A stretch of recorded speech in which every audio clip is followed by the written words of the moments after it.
Teatra, o podcast do Dona Maria II.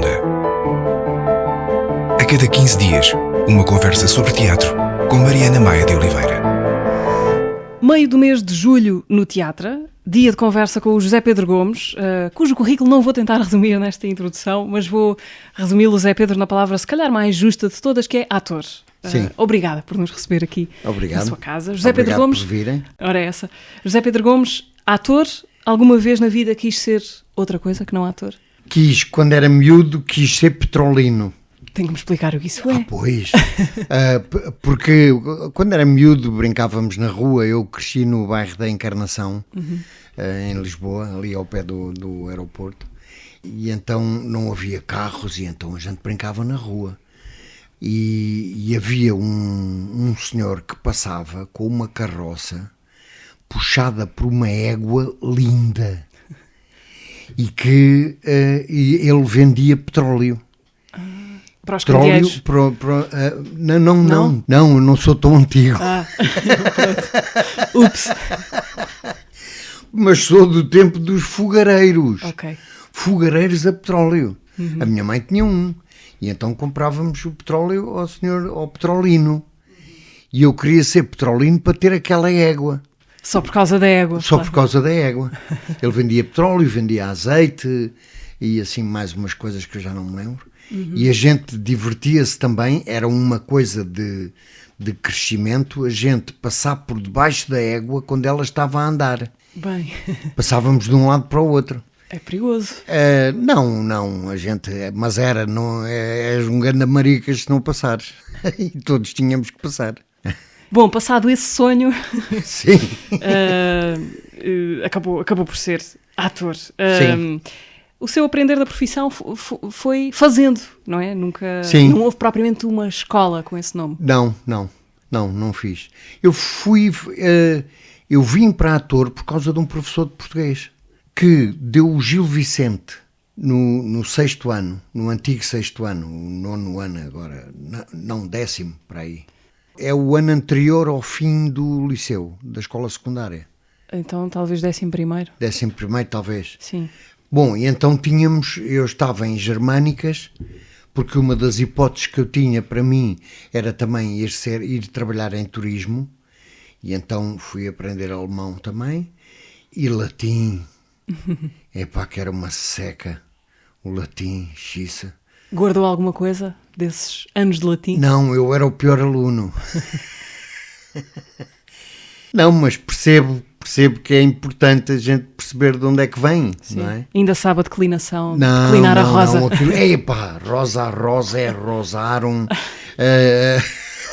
já não me lembro. Mas era uma quantidade de declinações e o alemão também é com declinações. Não era muito bom aluno nem em alemão nem em latim. Mas o turismo aparece aí porquê, esse interesse? Porque, não sei porquê, porque era uma maneira de contactar com pessoas. Porque nessa altura o turismo, a palavra não queria dizer a mesma coisa que quer dizer hoje, não é? Com Hoje, pois, massificação gigantesca. Não, mas dava para trabalhar num hotel, numa agência de viagens, numa coisa assim. Não tinha pensado bem. É aquelas decisões de juventude, não é? Mas então há um professor de português Há um professor apaixonado por português, Gil Vicente que mudou sim, tudo. apaixonado por Gil Vicente, que falava no Gil Vicente e que nos mostrava que ele também tinha o efeito de distanciação do Brecht, do Bertolt Brecht. Portanto, o Brecht inventou uma coisa que tinha a ver já com o Gil Vicente, quando de vez em quando o Gil Vicente indicava aqui ladra um cão, coisas assim. E então eu fui ler tudo, eu mais 4 colegas meus que foram atores, que são atores, eu fui ler tudo sobre o Gil Vicente, do Gil Vicente, sobre o Gil Vicente, sobre o Brecht, sobre o Piscator, essas coisas todas. E depois houve um colega, o Luís Lucas, que ainda é ator hoje, e ele convidou-me para entrar numa peça de teatro, nesse sexto ano também, para entrar numa peça de teatro que um grupo da Faculdade de Letras, acho eu, estava a fazer. E então que era o alto da barca do motor fora de bordo, do Setão Monteiro. E então eu entrei nessa peça, fazia o onzeneiro, que também havia nesse texto, e foi uma experiência muito boa. E depois, no ano a seguir, fui para a França, por causa da guerra. Vai para a França para fugir à guerra Para colonial. fugir à guerra. Sim, porque aquela guerra não era minha, eu sentia que eu ia matar pretos, porquê? Para mim não me fazia sentido, aquilo não era uma terra que era minha, que era nossa, portanto cheguei a essas conclusões todas também no 5º, 6º ano, foi um ano muito bom. Vai para a França como? Sozinho? Sozinho, mas quer dizer, na altura em que eu fui, foi em 1970, Ia muita gente. ia muita gente, e estavam lá amigos meus, e estava lá já uma pessoa assim mais velha que me orientou um bocado, irmão de um fulano que vivia com a minha irmã, não eram casados, coisa estranha também na altura, e então comecei a trabalhar numa organização de portugueses, de imigrantes portugueses, uma organização política. Eu era maoísta, Tornou-se maoísta em França. em França, porque a gente cá não tinha acesso a muita informação política, não é? Eu sozinho tinha chegado a uma coisa meio anarquista, e depois lá tornei-me maoísta, que estava muito em voga na altura. E depois deixou de ser maoísta E depois deixei em algum de ser- momento da sua vida. Sim, em 76. Porque quando cheguei à conclusão que se eu chegasse ao poder, matava-me a mim próprio.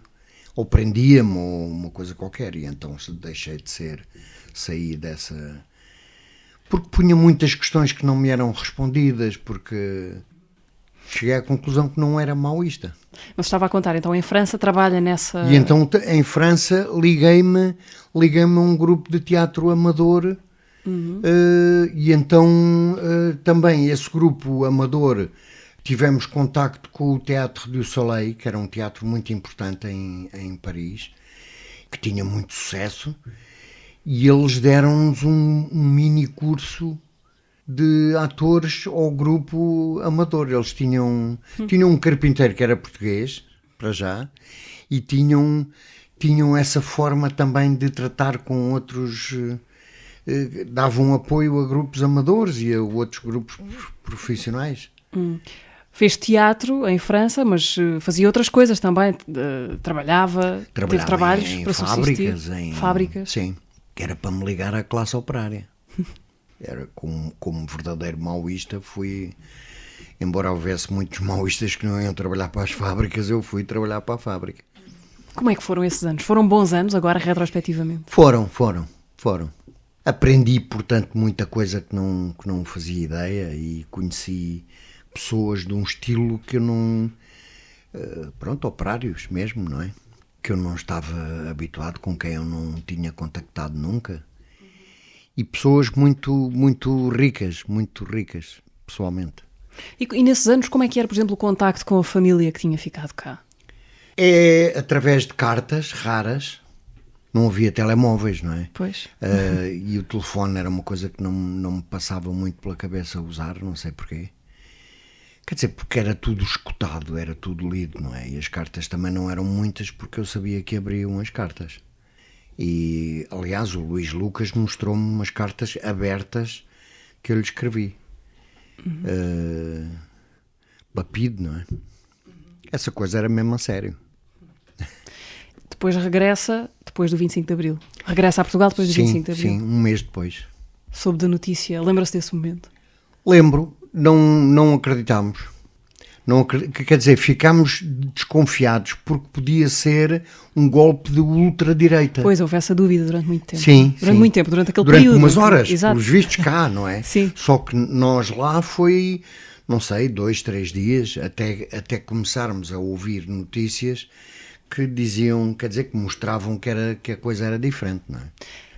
E depois como é que foi chegar a esse país? Em festa ainda? Foi desemprego. total.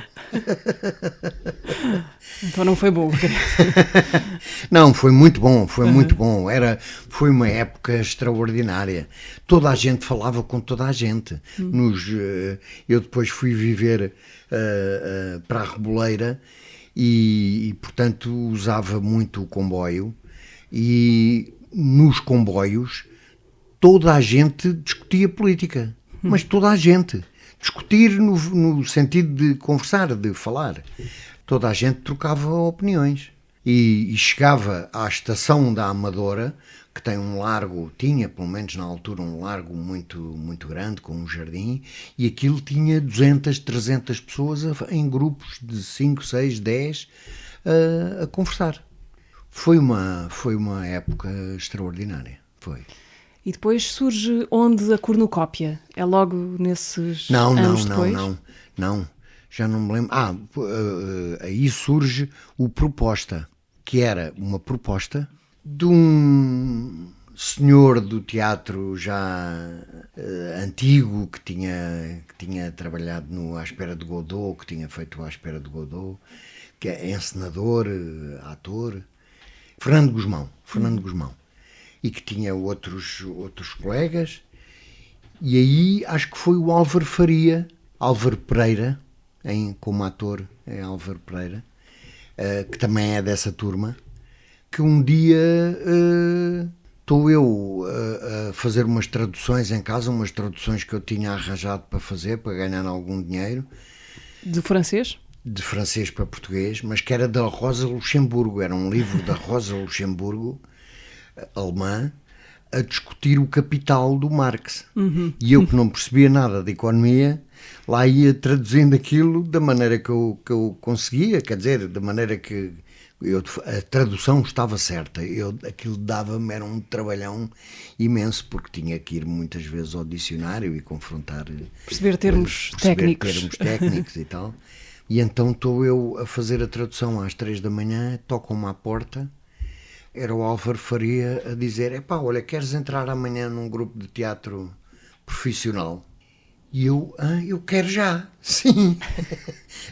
Acabava com a tradução e pronto, quero já. E então no dia a seguir entrei no grupo Proposta.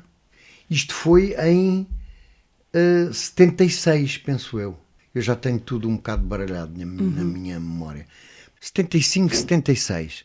Que foi numa altura em que se criaram muitos grupos independentes, na altura, contra o que era o teatro comercial do Vasco Morgado e a revista e tal, não é?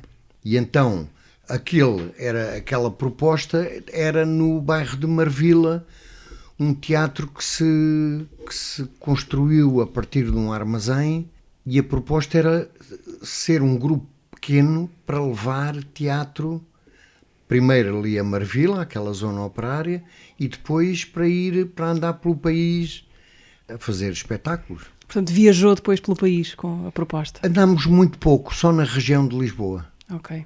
E entretanto a experiência, aquilo era uma cooperativa, e entretanto a cooperativa foi por água abaixo. A utopia desfez. E eu saí em confronto, porque se aquilo era uma cooperativa, eu não estava de acordo com a forma como aquilo funcionava para ser cooperativa. O que é que faltava para ser cooperativa? Faltava as decisões serem mais democráticas, achava eu. Sim. Para a cornucópia fui, porque depois era sempre alguém do grupo em que eu estava que me dizia: olha, estão a precisar de um ator no grupo tal. E eu então ia lá, oferecia-me e tal. Para a cornucópia fui como assistente da Cristina Reis, que era a cenógrafa, extraordinária na altura, era uma das grandes cenógrafas que nós tivemos, cenógrafa e figurinista. E fui trabalhar como assistente dela, ou seja, faz tudo, desde pintar o teto. Havia um carpinteiro, portanto coisas de carpintaria eu não fazia, mas a montar as bancadas, desmontar as bancadas, porque aquilo estava sempre a variar a configuração das bancadas. E depois estava o Jorge Silva Melo, a sair da cornucópia. E então havia uma peça em que eles arranjaram 2 atores para substituir os papéis que o Silva Melo estava a fazer nessa peça, paragens mais remotas que estas terras. E então foi o Rui Furtado fazer uma parte e fui eu fazer outra parte.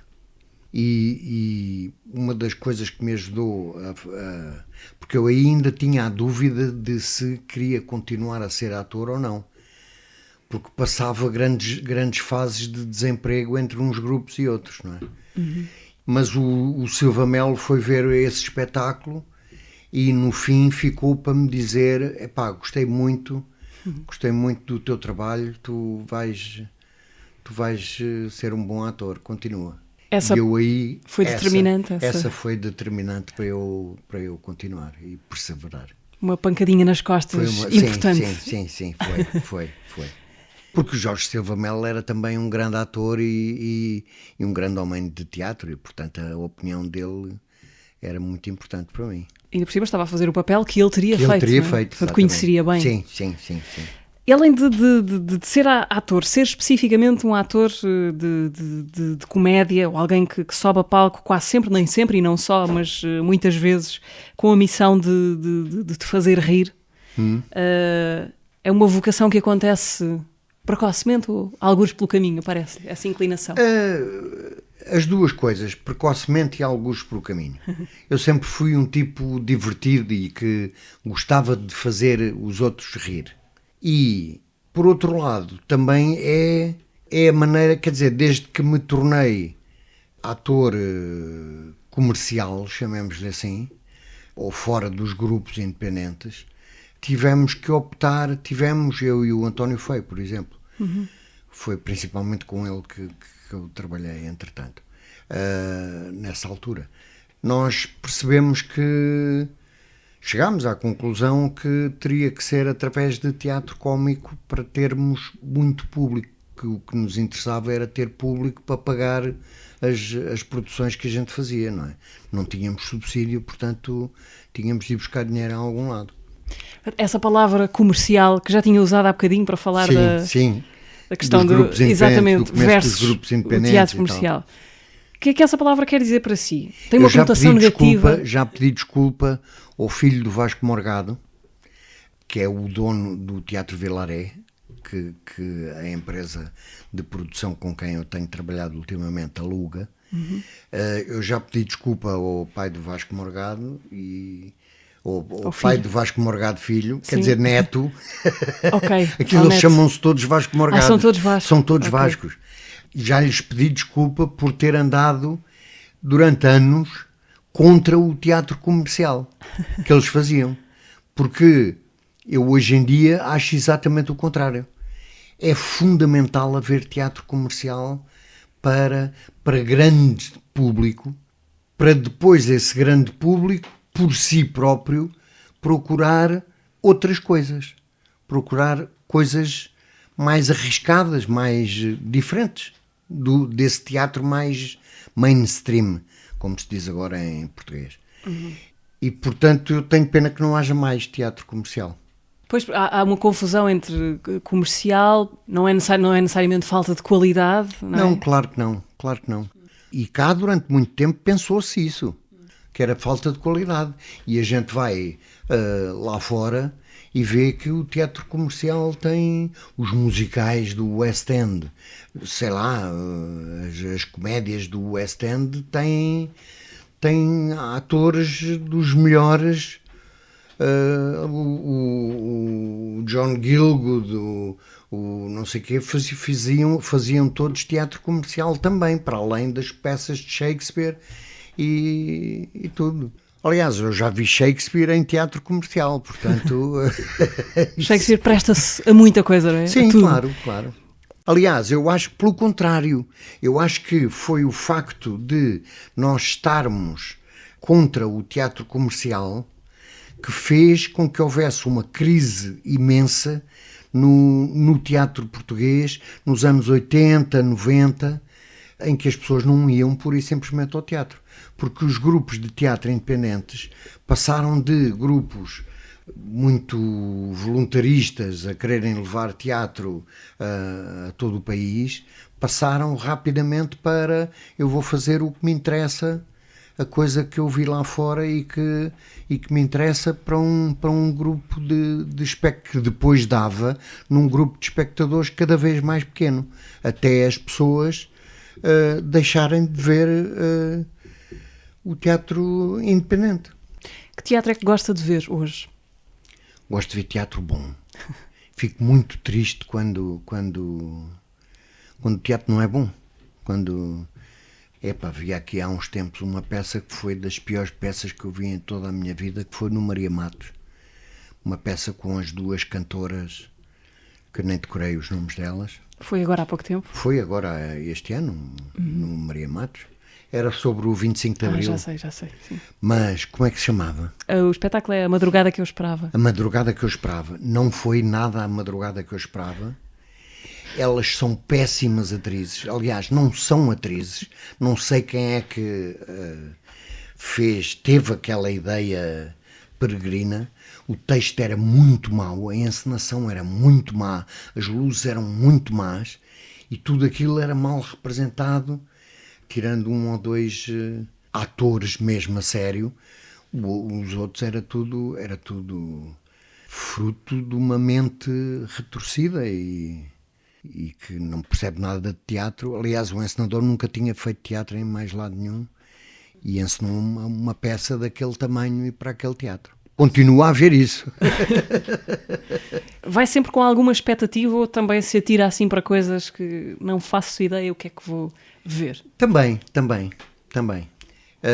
E umas vezes fui ver essa, por exemplo, a minha mulher saiu passado meia hora e eu fiquei lá a rir-me.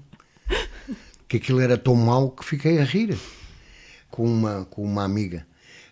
Eu sozinho não me ia rir tanto daquilo. Uhum. Mas eu falo neste momento, nesta entrevista, porque aquilo me chocou, me ofendeu.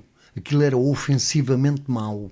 E é muito triste quando eu vou ao teatro ver uma coisa destas e é uma perda de tempo. Mas então, voltando à questão da comédia, a gargalhada do público é um combustível necessário para o ator que é hoje ou passa também bem sem esse aditivo, que acredito que seja viciante? Sim, é viciante, não há dúvida. Aliás, se a peça é cómica, tem de haver gargalhadas, ou pelo menos sorrisos, porque senão a peça não está a ser bem feita. E, portanto, quando ao fim de muitas repetições o público não se ri aqui, neste sítio, neste momento, há qualquer coisa que está a passar mal. E não é o público que está mal, não é? Para mim, rarissimamente é o público. A não ser que eu tenha visto isso, sentido isso, ao longo de todo o espetáculo. A gente está, porque nós começamos o público não está a reagir como é suposto. Portanto, nós, entre nós, olhamos e pensamos, espera, isto provavelmente somos nós que estamos ou a fazer rápido demais, ou a fazer lento demais, ou estamos a fazer mal, não estamos com a entrega certa e, portanto, é porque estamos a fazer mal. Agora, se a gente depois de afinar isso, para a nossa opinião, claro, se eles continuam a não reagir, é o público. Mas se reagem noutras alturas é porque fomos nós. Uhum. Tirando em Viseu. O que é que acontece em Viseu de especial? Em Viseu as pessoas não se riem. Ah, é? É. Eu cheguei no fim de um espetáculo em que era eu sozinho. E eu já tinha rodado aquele espetáculo meses em Lisboa e andado pelo país todo. E cheguei a Viseu e as pessoas não se riam. E eu, é porque eu não estou a fazer bem, lá está, primeira coisa, não, vou entregar-me mais, entregava-me mais tão a coisa, e no fim do espetáculo havia uma conversa entre o público e o ator, e eu então, antes de começar a responder, perguntei, mas porquê é que vocês não se riem? Silêncio total, quer dizer, eu não devia ter perguntado aquilo. Até que houve uma pessoa que disse, somos beirões. Portanto, está explicado, para mim, pelo menos. Ok. Está explicado. Há um microclima em Viseu que explica Microclima em Viseu. o facto das pessoas não se rirem. E recupera-se bem de uma noite que corre mal, de uma noite em que as gargalhadas não foram em número suficiente? Recupera. No próximo dia temos de fazer melhor. E repara uma coisa, agora estou a ensaiar uma nova conversa da treta, é os amigos da treta. E toda esta coisa da treta, por exemplo, e dos espetáculos, ainda ontem estava a pensar nisso. Só agora é que a gente só faz espetáculos à quinta, sexta, sábado e domingo. Porque nessa altura, há 30 anos atrás, a gente fazia espetáculos à terça, quarta, quinta, sexta, sábado e domingo. Porque havia público para isso. Hoje em dia já não há. Também está a haver outra crise no teatro. Isso não sei porquê. Esta agora. Porque não é o preço dos bilhetes. Não é o preço dos bilhetes, porque os preços dos nossos bilhetes são iguais há 20 anos. Eu há 20 anos ganho o mesmo também, por causa disso. Portanto, não pode ser só o preço dos bilhetes. É também. Também tem... o nosso preço é 20 euros. Mas é verdade que quando se faz a 10 euros, vão mais pessoas. Ou vão mais pessoas num dia, às quintas-feiras, por exemplo, num dia em que é menos suposto irem pessoas. Portanto, para algumas pessoas o preço faz diferença, é óbvio. Mas de modo geral não é isso que é qualquer coisa. As pessoas estão mais afastadas do teatro, mais afastadas dos espetáculos, porque isto também acontece no cinema, não é? Esta crise. Bom, aí com outras explicações, o streaming e as possibilidades todas de consumir em casa. Mas pelo teatro, eu acho que tem a ver com uma coisa principal, que é, não há cultura. As pessoas não são educadas a sentir necessidade de leitura, de teatro, de ir aos museus. As pessoas não são educadas nisso. Desde criança, porque é desde criança que isso tem que ser feito. E cá não se faz isso. Vamos à treta, então. Essa palavra tão importante na Sim. sua vida. Está quase a ir para palco, não é? Como dizia, no mês que vem, agosto, Sim. que normalmente é mês de pousio para muita gente e para muita gente no teatro também. Mas chegámos à conclusão que há muita gente que já não vai de férias. Ou que vai depois. Ou que vai sim, depois. Que está cá nessa altura. Que vai noutras alturas, não é? E há muita gente que vem de férias a Lisboa. E que, portanto, consome espetáculos também. Portanto, a partir de 29 de agosto, Teatro Vilaré, Amigos da Treta, mais um capítulo da longa série da Treta, já é um enorme universo da Treta. Sim. Conversa da Treta, o filme da Treta, o filho da Treta, o casal da Treta, talvez me falte aqui alguma coisa. Falta a Rádio da Treta. A Rádio da Treta, ok. E então, de que é que falam estes Amigos da Treta em 2024? De que é que vão Falamos de todas as coisas que são agora... estão agora... assunto agora. O influencering, essas coisas todas que estão agora na ordem do dia. Neste momento, em que caminho é que, em que fase do caminho é que já estão nos ensaios? Estamos nos ensaios, já ainda um bocadinho a ler e já outro bocadinho a amarrar o texto. Textos do Filipe Homem Fonseca, Mário Botequilha e Rui Cardoso Martins, Sim. Velhos conhecidos, todos eles. Velhos conhecidos da Treta. A cumplicidade dos autores do texto é importante, porque, É claro, muito eles importante, já claro. devem escrever para o ator que sabem que o José Pedro Gomes é. Sim. É muito importante. E eles têm muito bem definido o universo da Treta.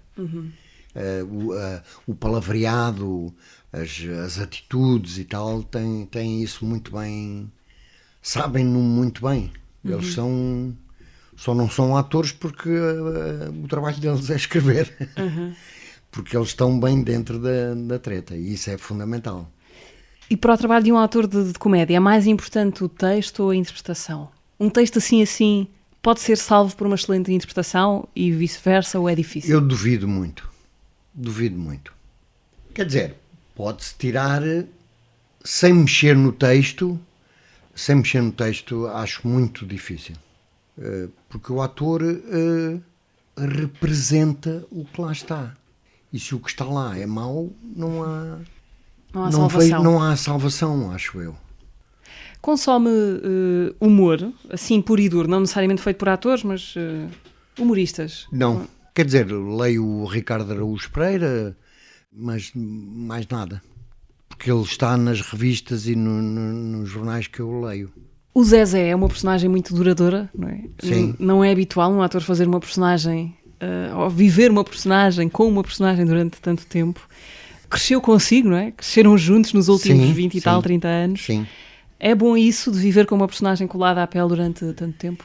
É, porque eu já não trago o Zezé para casa. Pois há isso, não é? Dos atores que trazem. Não. Eu dispo o fato. Fica à porta, fica no camarim. Fica no camarim, sim.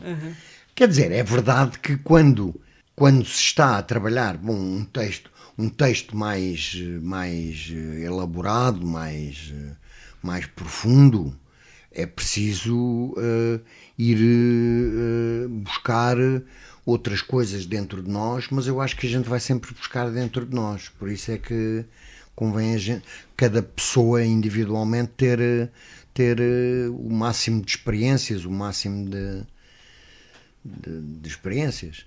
E portanto, para uma coisa mais profunda, acredito que, e eu não tenho muita prática disso, realmente, acredito que se tenha de ir mais fundo naquilo que nós vamos buscar.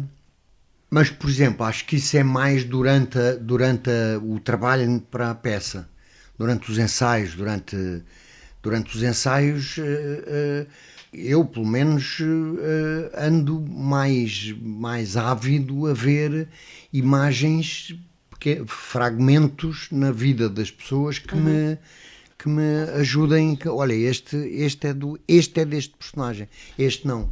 Como vejo isso no texto. É o texto que nos dá o personagem, não é? E há peças em que a gente não mexe no texto, pura e simplesmente. Não mexe. O texto da Treta, já cortámos 10 páginas. Ok, é flexível. Está em negociação. Os autores Sim. sabem que nós mexemos no texto. Que tretas é que ainda falta fazer, Zé Pedro? Eu espero ainda continuar. Falta o neto da Treta, quando eu já não consegui decorar texto,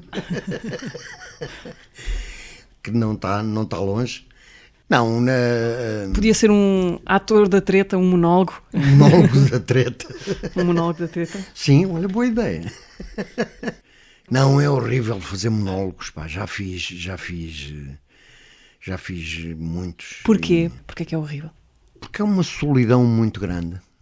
Eu acho que a Treta é eu ia dizer que é o máximo que se pode conseguir em contracena, mas se calhar é mesmo o máximo, porque nós temos de estar em sintonia que não dá para fazer com todos os atores, por exemplo. É uma sintonia que tem de ser tão grande para precisamente até termos a liberdade de ir mudando o texto e de chegarmos a momentos em que saímos completamente do texto original e depois temos dificuldade em voltar. Já aconteceu isso. Perderem o fio à meada? Sim. Bem, com o António Feio chegou a acontecer a gente trocar de personagem. Sim. Quer dizer, trocarmos o texto. Sim. Passar eu a dizer o texto do Tony e o Tony a dizer o texto do Zezé, mas adaptado às nossas personagens. E foi muito giro, fizemos isso durante para aí 5 minutos e depois lá arranjámos um sítio em que voltámos a trocar de papéis. E portanto a Treta dá para isto, portanto para mim é o máximo de contracena, da contracena, e a contracena para mim é muito importante. Amigos da Treta com Aldo Lima, desta vez, sim. 29 de agosto a 3 de novembro no Teatro Vilaré, sim. Em Lisboa. Zé Pedro, trago uma pergunta para si, sim. Não minha, vamos ouvir. Bom dia, Zé Pedro. A minha pergunta é muito simples. Qual foi o papel que gostaste mais de fazer em teatro? É o Nuno Artur Silva. Se o papel que gostaste mais de fazer foi o mais importante, coincidem? E o desdobramento da pergunta é: quais foram os momentos em que sentiste mais feliz em palco e se coincidem com os momentos que foram mais importantes para ti? Um grande abraço.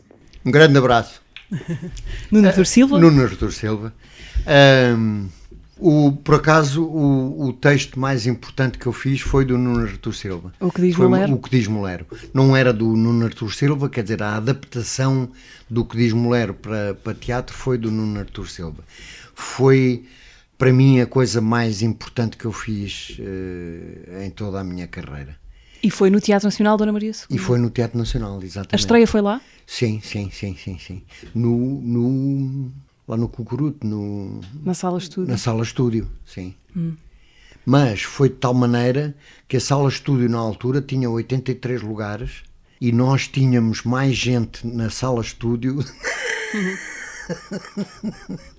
do que a sala grande. Isso dá-me um certo prazer, porque a gente estava a acabar com a crise do teatro. Foi longa a carreira do que diz Molero? Não.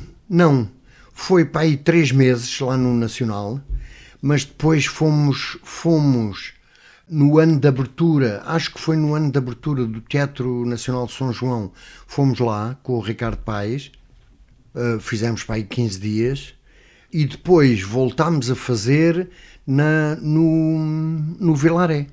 Lá está, no Vilaré, Teatro Comercial. Nessa adaptação do livro de Dinis Machado, feita pelo Nuno Silva, que ouvimos, sim. o Zé Pedro foi o Austin, era a sua personagem. Sim. O que é que lembra dessa... Bom, o livro é um acontecimento. Sim, o livro é uma O coisa... espetáculo eu não vi, mas... isso é que é pena. Pois. É. Foi em que ano? 94. Ok, 94. pois não vi, definitivamente foi um não vi. convite da Lisboa 94 ao António Feio, que tinha começado em 92 a encenar na freguesia, na Junta de Freguesia de Benfica, no teatro, no edifício da Junta de Freguesia. E então a Lisboa 94 lançou um desafio ao António Feio: faça o que lhe apetece. Para a Lisboa 94 no pequeno auditório do Teatro Dona Maria.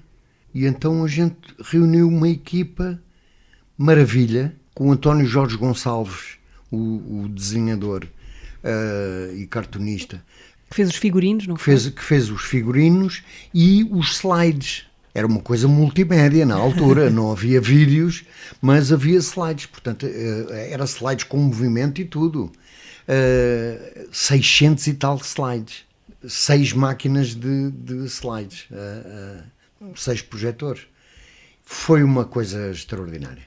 O espetáculo, aliás, ganhou vários prémios, não foi, nesse ano? Melhor texto português para o Nuno Artur Silva, melhor ator para o José Pedro Gomes. Sim, mas da Melhor Associação dos figurinista, Críticos. penso eu, sim, pronto. A Associação dos Críticos. Porque havia os melhores atores por uma coisa mais institucional e não tivemos.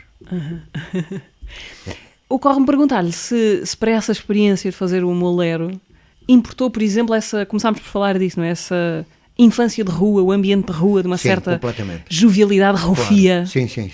Sim. É isso, claro, o Molero, não é? Claro, sim. Para o Molero eu fui buscar todos os recursos que eu tinha na altura, como ator e como pessoa. Fui buscar todas as recordações, tudo da infância, da juventude, das fábricas, isso tudo. E depois chegou a fazer mais algumas coisas no Teatro Nacional Dona Maria II, mais tarde. Com o António Feio também. Com o António Feio, num projeto em que estava também o António Feio, mas que a gente chamou Intercidades, que foi, assim, resumidamente, concorremos, quer dizer, concorreu o António Feio e o Adriano Luz, eles os dois como encenadores, a um subsídio para fazer 3 peças. 3 peças que nós propusemos, porque eu digo nós porque também andava lá metido naquilo, mas sempre a meter o nariz, mas que se propôs que fosse em 3 espaços diferentes. Ainda estávamos nós a tentar, vamos chegar a públicos mais diferentes, ainda vamos ver o que é que tem a ver com os teatros. Vamos ver o que é que o público tem a ver com cada teatro. E então foi um projeto que foi feito no Nacional, foi o Edmond, uma peça do David Mamet, o Perdidos em Yonkers, do Neil Simon, e uma outra que foi uma coisa extraordinária, que era Pedras nos Bolsos, ou assim, que o António Feio adaptou para se passar, era uma peça irlandesa, adaptou para se passar nos Açores. E então o Miguel Guilherme e o Adriano Luz e tudo tiveram a treinar sotaque açoriano e tudo para fazer aquela peça que foi no pequeno auditório do CCB. Zé Pedro, vou já a seguir pedir-lhe Sim. que nos deixe uma sugestão, mas antes Sim. vamos ouvir rapidamente conversa anterior do teatro com Filipe Sambado, há 15 dias, no podcast do Dona Maria II. Eu fui aprendendo a tocar à medida que estava a querer fazer canções. Nunca aprendi canções de ninguém, nunca tive aquela fase de aprender as dunas, nem nada disso. Num caderno que eu tinha, que usava, eu tinha desenhado as 2 oitavas de um piano. Estudava muito, de forma bastante errada. Constantemente, a música nova surge sempre a partir de um erro. E muito menos vezes de uma desconstrução. Há certas sugestões harmónicas que te ditam a próxima sugestão. Ao ouvir, eu sabia que depois de um sol de sétima vem um dó. Há uma sensação que eu adoro quando estou a ouvir música, que é, de repente a música surpreende-me e dá-me exatamente aquilo que eu queria, mas que eu não sabia que queria. Foi para um sítio que eu não esperava e era mesmo para aqui que eu queria que fosse. Sim. Imensas são as vezes em que nós, ao escutarmos uma música, pá, isto é horrível, e alguém chega ao pé de ti e diz assim, já ouviste a nova da Taylor Swift? Tu gostas muito daquela pessoa e aquela pessoa está numa excitação tão grande que tu dizes, uau, isto de facto é incrível. Eu tinha um amigo que muito tarde percebeu o que significava tiocidade, não é? Pois finalmente percebeu que era dentro de ti. Esta e as outras conversas do teatro disponíveis no Spotify, YouTube, SoundCloud, Apple Podcasts e Google Podcasts. É tudo em inglês. Mas as conversas são em português. Ah, está bem. Sim, mas é verdade. Por enquanto. Queria pedir-lhe uma sugestão, Zé Pedro. O que é que gostaria de deixar a quem nos ouve? Olha, estou a ler um livro que eu acho muito bom, muito, que eu estou a gostar muito. Chama-se Democracia. Alexandre Andrade. É um livro muito bem escrito sobre a seguir ao 25 de Abril. Portanto, acho que será mais para um público um bocado mais com mais idade, ou que pelo menos tenha interesse pelo que se passou a seguir ao 25 de Abril. Zé Pedro, estamos quase a terminar. Gostava de lhe perguntar, e já agora fechando quase o círculo, voltando ao princípio da conversa, o que é que ainda conserva de utopia ou não dos seus tempos de maoísta em França, nos anos 70? Já muito pouco. É evidente que eu gostaria que as pessoas vivessem muito melhor, que houvesse mais cultura na nossa sociedade, na portuguesa, que se vivesse melhor, que as pessoas ganhassem melhor, que não houvesse uma injustiça tão grande na repartição do dinheiro, mas já não alinho em grupos, já não vou em partidos, em grupos, já não alinho nisso. Fiquei completamente vacinado. Mas chegou a ter experiência partidária, de militância partidária? Sim. Durante anos.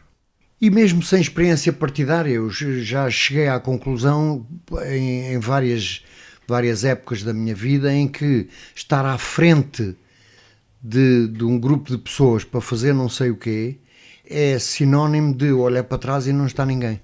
Portanto, eu já não me meto em grupos. No teatro também sentiu isso? No teatro não. Quer dizer, no teatro sim. Pensando melhor? Sim, pensando melhor sim. Mas já há muitos anos que não sinto isso no teatro, até porque só trabalho com pessoas de quem eu gosto muito. Porque é um trabalho tão intenso, a gente despe-se todos os dias à frente uns dos outros. Não no sentido real, mas no sentido figurado. Nós somos muito frágeis, fragilizamos-nos muito à frente uns dos outros, e eu já não quero fazer isso com pessoas que não me merecem isso. E já me aconteceu, e não gostei nada. José Pedro Gomes, muito obrigada. Muito obrigado por esta conversa. O teatro regressa dentro de 15 dias. Até lá, esta e todas as conversas disponíveis em sítios com nomes em inglês, no Spotify, YouTube, SoundCloud, Apple e Google Podcasts. Obrigada.